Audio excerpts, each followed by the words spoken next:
1년에 3차례 절기를 지내는 것 중에 한 절기입니다. 이 세 개의 절기는 유월절과 맥주절 그리고 초막절이 되겠는데요. 맥주절이라고 하면 오늘날로 우리가 적용해서 보자고 하면 상반기를 지내고 하나님께서 그동안에 베푸신 은혜를 기억해서 감사하는 그런 날이라 이렇게 이해를 하시면 되겠습니다.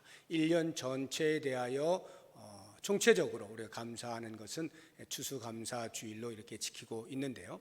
이제 상반기의 첫 주일인 7월 7일 오늘 지나간 6개월 동안을 우리가 더듬어 보면서 하나님이 어떠한 순간들에 우리에게 은혜를 베푸셨는가 생각하고 감사할 수 있는 그러한 시간이 됐으면 좋겠고, 오늘 이 맥주 감사 주일에 감사에 대하여 말씀을 전할 때 이 데살로니가전서 5장 18절 한 절의 말씀, 범사에 감사하라 라고 하는 이 말씀, 이것이 그리스도 예수 안에서 너희를 향하신 하나님의 뜻이다 라고 하는 이것에 담겨 있는 의미와 교훈들을 함께 생각을 해보겠습니다. 먼저 말씀 그대로 범사에 감사하라는 것인데요, 이 범사에 감사한다, 범사라고 하면 모든 일에 또는 어떤 상황 속에서도 감사한다라고 하는 말입니다. 한마디로 이야기하면 이 세상에서 감사하지 못할 만한 일은 없다는 뜻이 되겠습니다. 어떤 상황이 나에게 발생한다 하더라도 감사하지 못할 것 없다는 뜻이에요. 그런데 이러한 말이 듣기에는 굉장히 좋은 말이고 야 하고 감탄을 할 만하고 이상적인 그러한 표현이긴 한데, 실제 우리의 삶에서 돌아보면 이것은 조금 무모한, 현실적으로 잘 맞지 않는 말이다 라고 하는 것을 금방 알게 됩니다. 왜냐하면 우리의 인생이 희로애락이 있습니다. 웃고 즐길 수 있는 때에야 감사하는 것이 그다지 어렵지는 않을 것입니다. 물론 그때에도 자기가 잘난 줄 알고 감사하지 않는 사람이 없지는 않습니다만, 조금만이라도 신앙의 경륜이 있다라고 하면 적어도 그러한 환경을 주신 하나님께 감사할 수는 있을 것입니다. 그런데 슬프고 분노할 일들이 생겨나는 경우에는 과연 우리가 감사할 수 있느냐? 우리의 삶 자체를 돌아보면 쉽지 않다는 것입니다. 아니, 그것이 오히려 억지처럼 들리기도 하는 것입니다. 좋은 일에야 당연히 감사하는 것이지만 안 좋은 일이 발생했는데 어찌 감사가 쉽게 나오겠습니까?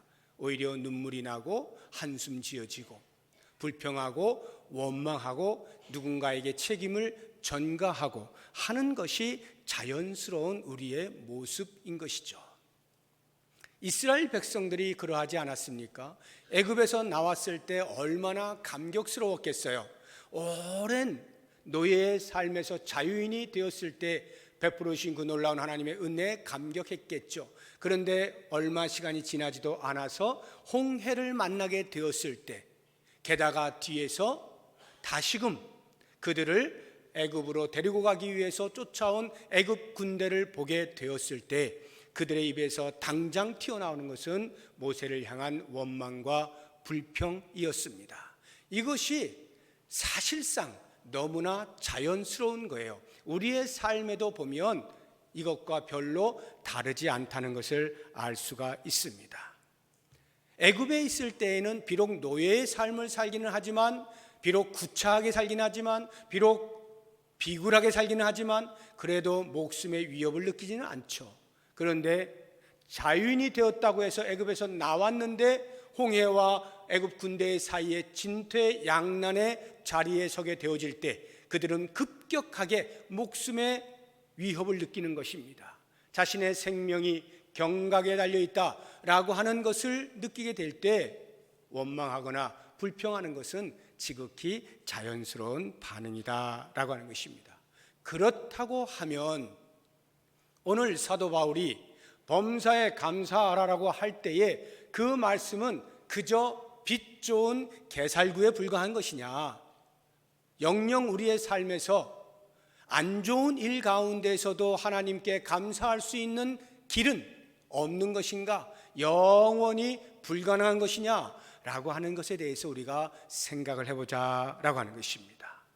저는 이 부분에 있어서 우리의 생각의 전환을 이야기하고 싶습니다. 생각의 전환, 이것이 있다면 혹 가능할 수도 있겠다라는 것인데요. 이 생각의 전환을 위해서 돕고자 하는 고사성어가 있습니다. 세옹지마라고 하는 고사성어인데요. 여러분 모두가 잘 알고 있는 그러한 고사성어죠. 변방에 있는 한 노인의 말이라고 하는 뜻이 세옹지마인데, 이런 이야기를 담고 있잖아요. 변방에 한 노인이 살고 있었는데 그가 가지고 있던 말이 도망을 쳤습니다. 동네 사람들이 노인을 찾아와서 아이고 말이 없어졌네요, 어쩌죠? 하고 위로를 합니다. 그때 이 노인이 너무 그러지 마세요. 그것이 혹 나에게 복이 될지 어떻게 압니까? 그로 얼마 지나지 않아서 이 말이 다시 돌아오는데 혼자 오지 않고 암말을 데리고 오는 거예요. 그러니까 얼마나 기분이 좋아요. 동네 사람들이 야, 정말 어르신 말대로 그렇게 됐네요, 복이 되었네요. 그랬더니 이 노인이 너무 좋아하지 마세요. 또 이것 때문에 화가 나에게 임할지 어떻게 알겠습니까? 그로 얼마 지나지 않아서 그 아들이 함께 데리고 온 그 암말을 타고 가다가 낙마를 해서 다리를 부러뜨리게 됩니다. 그러니까 동네 사람들이 와서 야, 우리 어르신 정말 해안이 밝군요. 어떻게 이런 일이 일어날 줄 알았습니까? 안 됐네요. 빨리 잘 나아야 될 텐데요. 이렇게 위로를 합니다. 그때 이 노인이 그런 말 마세요. 혹시 이 일로 인하여 또 좋은 일 생길지 알 수 없지 않습니까? 그로 얼마 지나지 않아서 이웃나라와 전쟁이 벌어지는데 전부 젊은 사람들 다 징집해 갑니다. 그때 이 아들은 다리가 부러져서 전쟁에 임할 수가 없어서 그냥 집에 있게 되었어요. 그러니까 동네 사람들이 정말 대단하십니다, 결국은 그것이 복으로 임하고 있군요, 이렇게 이야기를 했다는 거예요. 이와 같은 이야기가 주고 있는 교훈은 한 가지죠. 눈앞에 벌어지고 있는 일들 하나하나에 대해서 너무 연연해하지 말아라 라고 하는 것 아니겠습니까? 저는 이것을 성경적 용어를 통해서 다시 말씀을 드리려고 합니다. 이와 같은 것을 종합해서 이야기한다면 하나님의 섭리라고 말하겠습니다. 하나님의 섭리, 이 말의 의미는 모든 일, 만사, 범사에 하나님의 간섭하심이 있고 하나님의 일하심이 있다라고 하는 말입니다. 그러니까 하나하나 일어날 때마다 웃고 울고 이렇게 하지 말고 그 일어나는 일들 속에서 일하고 계시는 하나님을 바라보라. 특별히 그 일들이 나를 중심으로 하여 일어나고 있는 많은 일들 속에서 하나님이 나를 위해 일하고 계신다라고 하는 것을 본다고 할 것 같으면 좋지 않은 일이 일어나고 있는 가운데서도 여전히 나를 위하여 일하시는 그 하나님 때문에 내가 실망하거나 분노하거나 원망하거나 불평하지 아니하고 오히려 감사할 수도 있겠다라고 하는 것입니다. 이스라엘 백성들은 눈에 보이는 홍해, 눈에 보이는 애굽 군대, 그것 때문에 불평하고 원망하는 것입니다. 그 홍해 앞에 선 이스라엘 백성들 한가운데 하나님이 계셔서 일하고 계심을 보지 못하는 것입니다. 애굽 군대가 무시무시하게 달려올 때 그 한가운데에서 불병거로 막아서고 계시는 하나님을 보지 못하는 것입니다. 그러니까 그 앞에 목숨의 위협을 느끼고 당연히 여기까지 데리고 나온 모세를 원망하고 불평할 수밖에 없는 것이죠. 만약에 그들이 그 속에서 일하고 계시는 하나님을 볼 수 있었다면 과연 원망했을까요? 불평했을까요? 아마도 그렇지 않았을 것입니다. 그래서 사도 바울이 범사에 감사하라라고 할 때 이 감사하다라고 하는 단어, 유카리스테오라고 하는 이 단어 속에는 누구에게 감사하다라고 하는 말이 포함되어 있는 거예요. 즉 범사에 감사하라는 말의 정확한 의미는 범사에 하나님께 감사하라 이 뜻이거든요. 무슨 말이겠어요? 내 삶에서 이런 일이 일어나고 저런 일이 일어납니다. 그 일이 일어날 때마다 우리는 하나님께 감사해야 한다는 것이에요. 막연하게 범사에 감사하라, 아 그래 좋은 게 좋은 거지, 막연한 감사, 그냥 막연하게 좋게 생각하는 것, 편하게 생각하는 것, 어차피 나에게 안 좋은 일이 일어났다 하더라도, 그래서 내가 불평한다 한들 그 안 좋은 일이 좋게 변할 리가 만무하니까 기왕에 그럴 바에야 마음이라도 편하게 먹자 라고 해서 좋은 게 좋은 거야 라고 하는 식의 범사의 감사가 아닌 것입니다. 일어나고 있는 일, 그것이 좋은 일이면 좋은 일, 안 좋은 일이면 안 좋은 일, 그 속에서 하나님이 나를 위해 일하고 계신다 라고 하는 이 사실을 인식하고 그렇게 나를 위해 일하시는 하나님께 감사하라 라고 하는 것이죠. 애굽에서 나오게 하신 하나님께서 홍해를 건너게 하시지 않겠습니까? 그 앞에 원망할 일이 아니에요. 애굽에서 나오게 하신 하나님은 홍해라고 하는 문제를 해결할 답을 가지고 계시는 거예요. 홍해를 건너게 하신 하나님은 마라의 쓴물을 만났다 할지라도 거기에도 역시 해답을 가지고 계시는 하나님이시죠. 마라의 쓴물을 지나가서 광야의 삶을 사는 동안에도 여전히 하나님은 그의 선조들과 약속했던 약속의 땅까지 들어가게 하는 그 모든 여정 속에 함께 하시고 일어나는 모든 문제들에 대하여 다 해결을 해 주실 답을 가지고 계신 하나님이시죠. 그 하나님을 이스라엘 백성들이 인지할 수 있었다면, 그 하나님을 신뢰할 수 있었다면 그들이 그토록 많이 광야에서 불평하거나 원망하여 죽어나가지는 않았을 것이다 라고 하는 것이죠. 어떠한 광야의 삶 가운데에도 원망하거나 불평하거나 의심하거나 아우성을 치는 것 대신에 오히려 하나님을 바라보고 찬송하고 그 하나님께 감사하는 삶을 살 수가 있었을 것입니다. 우리의 삶을 돌아보시죠. 하나님께서 우리를 얼마만큼 사랑하셨는가라고 하는 것이 여기에 잘 드러나 있습니다. 요한복음 3장 16절을 우리 같이 한번 읽어보도록 하겠습니다. 하나님이 세상을 이처럼 사랑하사 독생자를 주셨으니 이는 그를 믿는 자마다 멸망하지 않고 영생을 얻게 하려 하심이라. 죄인된 우리, 죄의 삭슨 사망인 우리, 이미 죽어버린 우리, 그 우리를 향한 하나님의 사랑이 독생자 예수 그리스도를 보내서 십자가에서 대속하게 하실 만큼의 극치의 사랑을 보이셨어요. 그 사랑을 보이신 하나님께서, 그래서 우리에게 영생을 선물로 주신 하나님께서 이제 그 영생을 누리게 되어질 천국으로 들어가는 삶의 여정 가운데 우리와 동행하시지 않겠느냐. 우리가 문제가 있을 때, 어려워할 때, 눈물 흘릴 때, 고통 가운데 있을 때 외면하시겠는가? 우리 하나님은 나와 함께 하시고 그 문제를 해결해 주시고 고난의 터널을 뚫고 나아갈 수 있게 해주시지 않겠느냐라고 하는 것이 사도 바울의 고백이에요. 우리가 이 고백을 같이 한번 나눠보길 원하는데, 로마서 8장 32절 다 같이 읽어봅니다. 자기 아들을 아끼지 아니하시고 우리 모든 사람을 위하여 내주신 이가 어찌 그 아들과 함께 모든 것을 우리에게 주시지 아니하겠느냐. 바로 이것입니다. 하나님께서 우리를 구원하셨을 땐 그 구원의 완성, 저 천국에 들어가 영원히 살 수 있도록 하시는 그 시간까지 이 광야와 같은 삶 속에서도 여전히 우리와 동행하셔서 우리가 직면하게 되어지는 모든 일, 범사 속에서 우리를 위하여 일하고 계신다 라고 하는 이 놀라운 사실을 인지하고 그 하나님을 신뢰하고 붙들게 되어질 때, 거기에서 우리는 비로소 안 좋은 일 속에서, 눈물 나는 속에서, 고통의 한가운데서도 하나님을 향하여 감사할 수가 있다라고 하는 것입니다.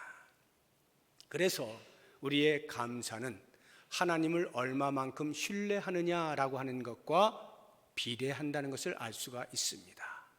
우리의 삶에 감사가 없다면 그것은 그만큼 하나님을 신뢰하지 못하고 있다는 것이요, 우리의 삶에서 입만 열면 감사가 튀어나올 만큼 감사의 삶이 몸에 배겨 있다면 그만큼 하나님을 신뢰하고 있다라고 하는 의미인 것입니다. 그렇다고 하면 이제 우리가 두 번째로 생각해 볼 것은 사도 바울이 범사에 감사하라라고 명령을 하고 있는데 왜 이렇게 명령을 할까? 우리 같이 한번 감사합시다. 권유식으로, 권면하는 식으로 이렇게 말을 해도 될 텐데 왜 마치 상명하복같이 명령을 해서 반드시 감사해야 된다라고 못을 받고 있을까? 그 생각을 역으로 추적을 해보면 우리 인간이, 죄 있는 인간이 그만큼 감사에 인색하다는 거예요. 감사가 어색하다는 거예요. 잘 안 된다는 거예요. 자발적으로 놔두어서 인간들이 스스로 일어나는 상황들 속에서 감사합니다, 감사합니다가 잘 안 된다는 것이죠. 그렇기 때문에 명령을 하고 있는 거예요. 생각을 해보십시오. 우리가 하나님께서 베푸신 은혜가 얼마나 크냐라고 하는 것을 몰라요. 하나님이 나를 구원하셨다? 내가 몰라요. 그러면 감사할까요? 이유가 없잖아요. 감사할 이유가 없어요. 은혜를 아는 자가 감사하게 되어 있는 것입니다. 은혜를 알아야 나는 감사하며 살아야 하는 존재로구나 하는 것을 알게 됩니다. 그러면 이제 제가 예수 그리스도를 믿어 영생을 얻게 되었습니다. 지옥에 갈 수밖에 없었는데 천국을 가게 되었어요. 이 사실을 알게 되었으니까 내가 감사해야지 라고 그 감사의 당위성을 깨달았다 이 말이에요. 당연히 감사하는 삶을 살아야 되는 거지 라고 당위성을 깨달았다 하여서 이것이 저절로 내 삶 속에서 튀어나오느냐? 그렇지 않다는 거예요. 당위성만 가지고 그 삶을 살아내지 못해요. 약간의 동기부여는 될런지 몰라도 그렇게 살아내기까지에는 당위성 이상의 무엇이 있어야 되는데 그것이 바로 훈련이라고 하는 거예요. 그래서 범사에 감사하라라고 명령을 하는 것은 그 말 속에 훈련의 의미를 담고 있는 것입니다. 훈련을 해라는 거예요. 계속 반복하여 훈련을 하라라고 하는 것입니다. 어린 아이들을 두고 있는 부모님들 보시면, 우리 교회에도 이제 그런 부모님들 이렇게 보시면 자녀들에게 무엇을 받았을 때 감사할 것을 잘 가르치는 것을 볼 수가 있습니다. 저도 어쩌다가 이렇게 과자 하나를 아기에게 귀엽다고 해서 이렇게 주면 그것을 본 부모는 절대 그냥 있지 않습니다. 그 아이에게 말을 해요. 감사하다고 해야지, 목사님께 감사하다고 해야지. 가르칩니다. 정말 좋은 가르침이에요. 어렸을 때부터 감사를 몸에 배도록 가르치는 것 굉장히 중요한 것입니다. 그런데 그 교육에 한 가지 부족한 것이 있다는 것을 늘 느낍니다. 뭐냐 하면 감사해야지 라고 하는 그 상황을 보게 되면 항상 무엇을 받을 때예요. 돈을 받든지 선물을 받든지 과자를 받든지 뭔가 받았을 때 그것에 대하여 감사해야지 라고 가르치는 것입니다. 그러면 여기 사도 바울이 이야기하고 있는 범사에 감사하라고 할 때에 이 받았을 때의 감사는 반쪽 정도밖에 안 되는 거예요. 그 나머지 반쪽, 아무것도 없을 때, 아니 나에게 힘든 일이 생겼을 때, 불행한 일이 생겼을 때, 안 좋은 일이 생겼을 때, 문제가 발생할 때, 그때는 어떻게 하느냐?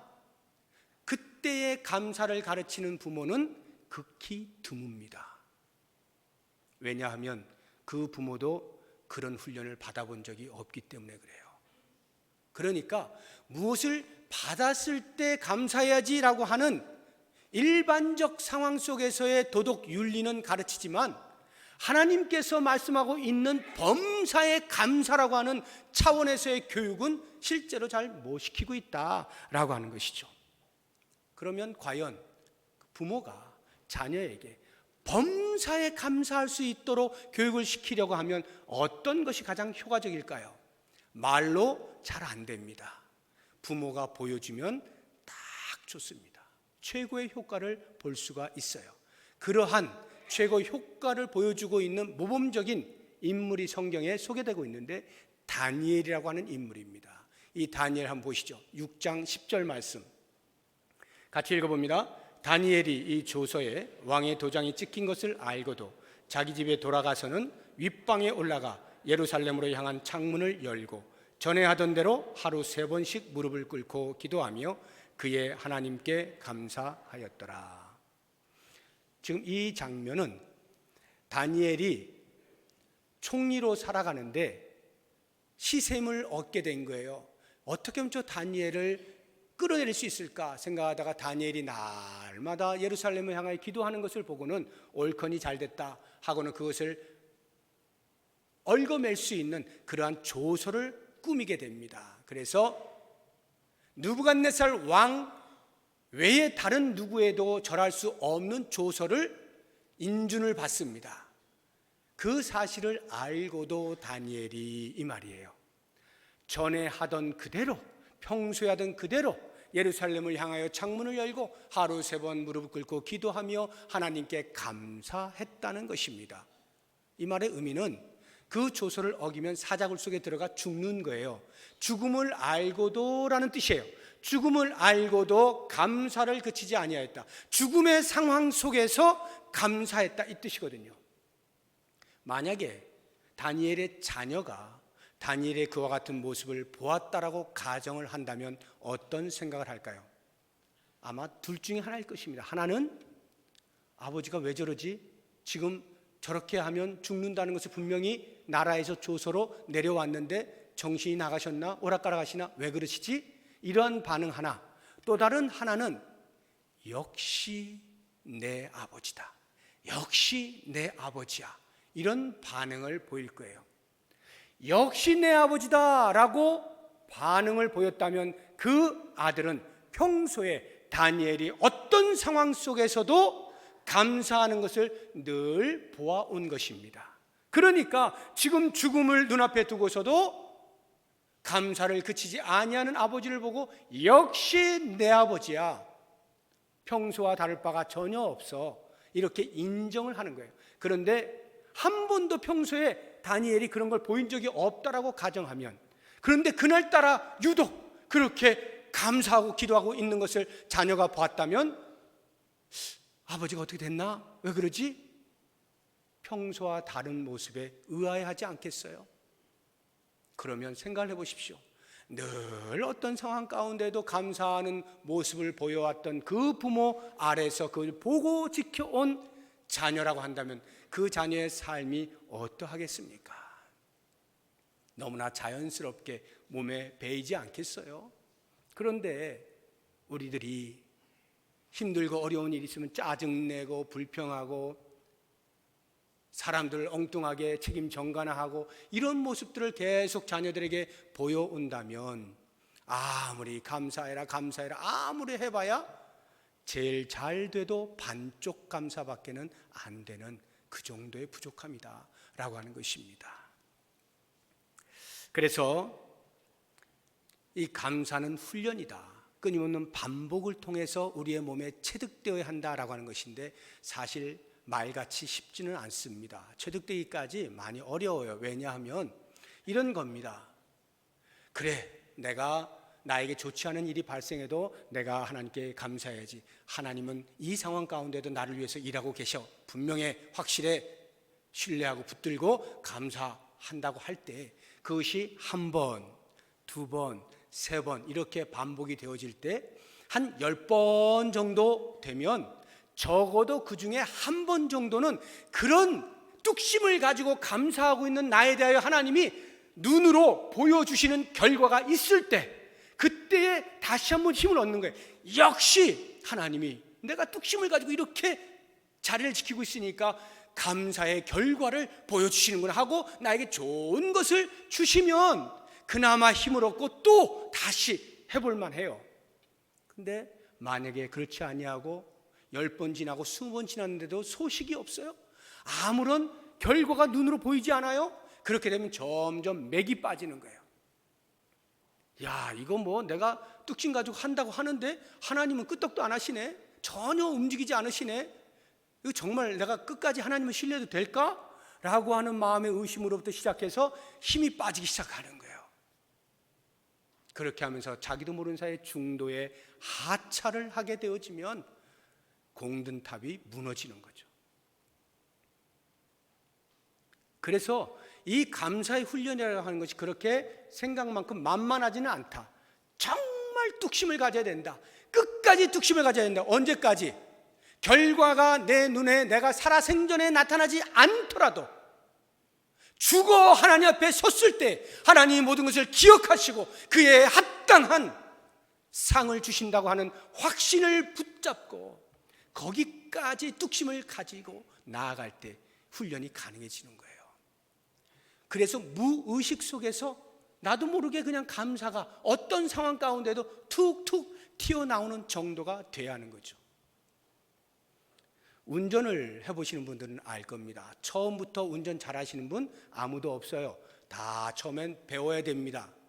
적어도 악셀레이터하고 브레이크 정도는 알아야 되겠죠. 요즘은 뭐 수동이 거의 없으니까요. 자동 두 가지는 알아야 되겠죠. 그러면 처음에는 어떻게 합니까? 설 때는 브레이크를 밟고 갈 때는 악셀레이터를 밟아야지. 쭉 가고 있는데 갑자기 앞에 차가 섰어요. 그러면 어떻게 합니까? 지금은 설 때 하고 브레이크를 확 밟지 않습니까? 이런 것들이 반복이 되어지다 보면 그 다음에는 뭐 생각하나요?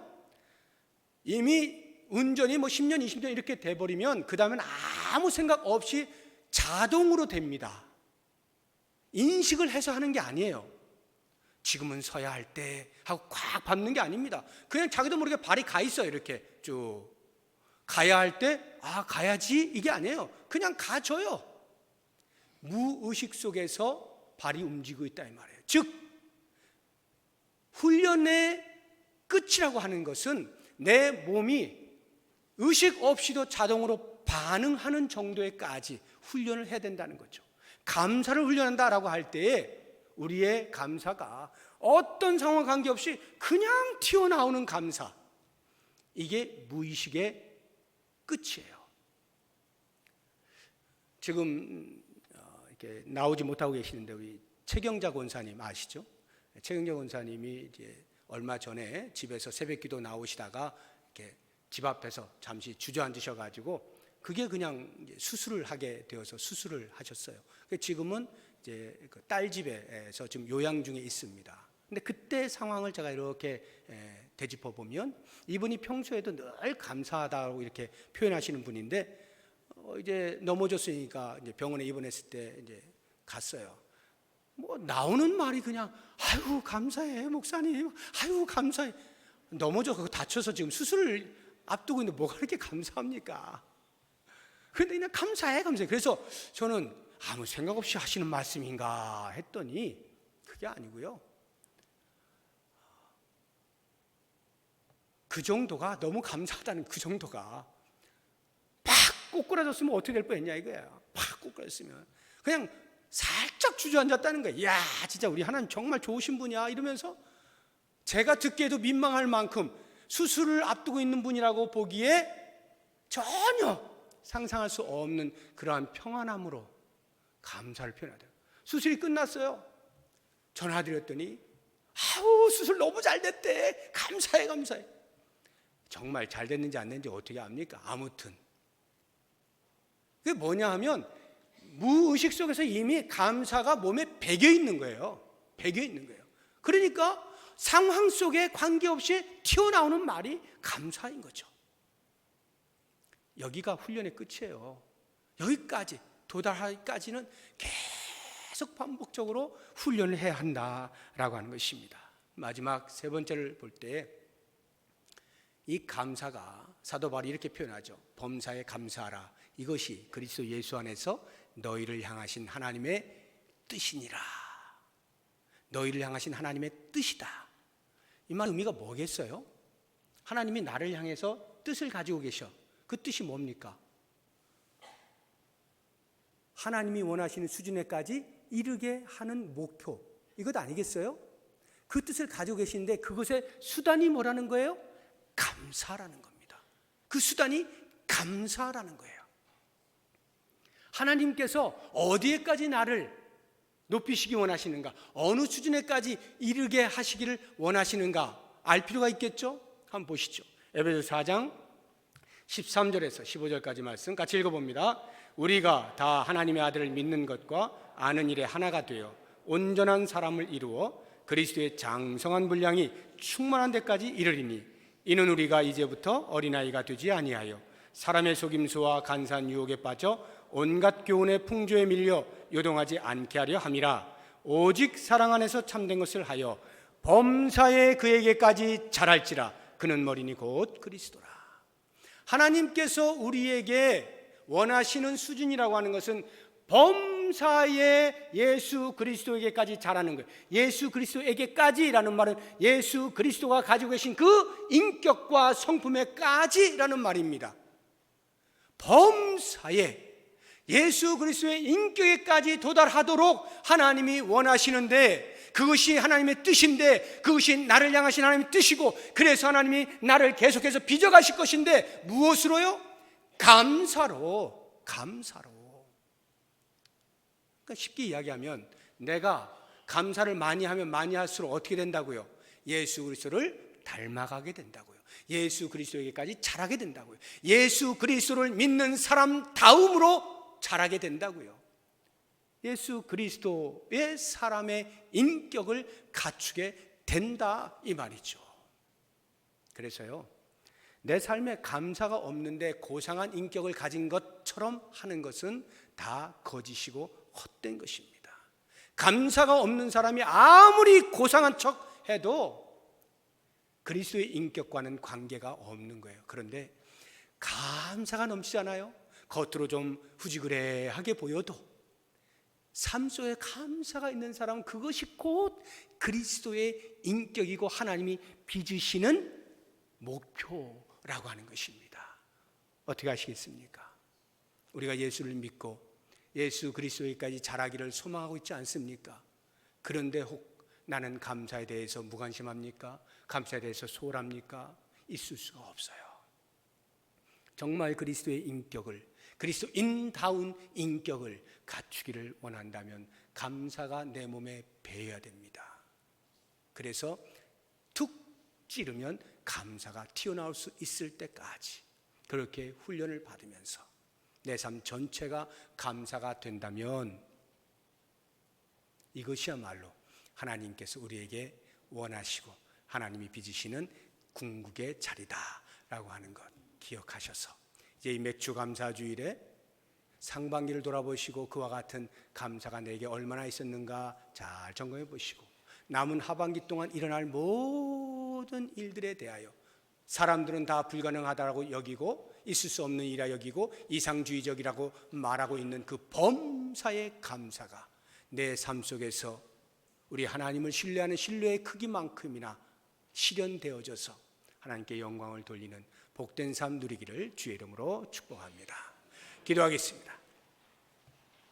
하나님 아버지, 범사에 감사함이 허공에 뜬 말이 아니요 듣기에 좋은 말이 아니라 우리의 삶에서 실현할 수 있는 말씀인 것을 알고 이제 우리의 삶에서 간섭하시는, 우리의 삶을 인도하시는, 우리의 삶에서 여전히 일하고 계시는 여호와 하나님의 신실하심을 붙들고 신뢰함으로 그리스도의 인격까지 자랄 수 있는 고상한 자들이 되어질 수 있도록 도와주시옵소서. 예수님의 이름으로 기도드립니다. 아멘.